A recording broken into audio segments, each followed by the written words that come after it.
Jesus was very interested in people's health.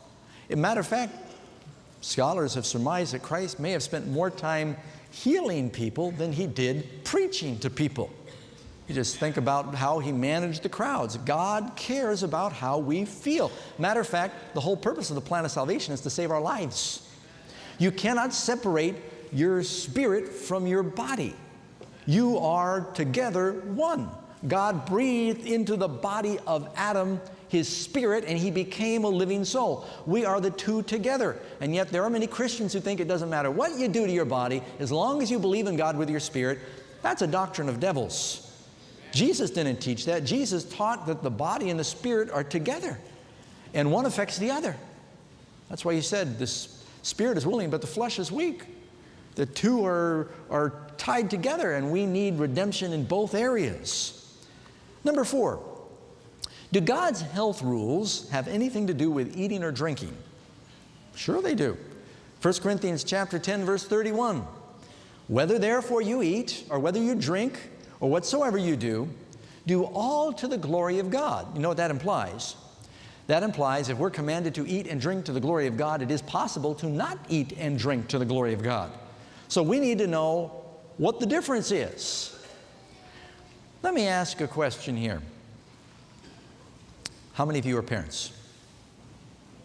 Okay, just want to get that established, and a lot of students are here. Have you heard people say before, it doesn't really matter what you eat, you just pray and you ask God to bless your food, and God will bless it. All things are clean, doesn't matter.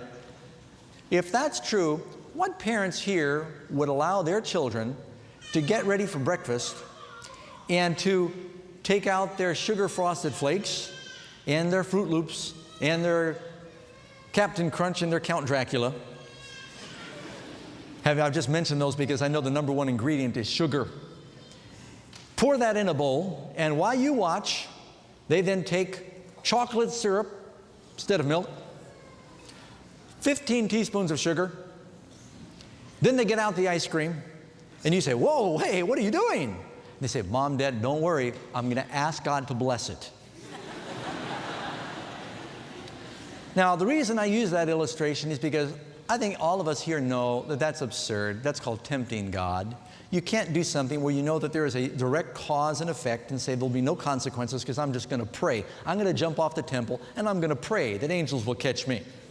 I'm going to eat what I know is not good and just pray that it won't make any difference. And yet, you know how many Christians there are that live that way, and they're dying because of bad theology. It does make a difference what we eat and what we drink.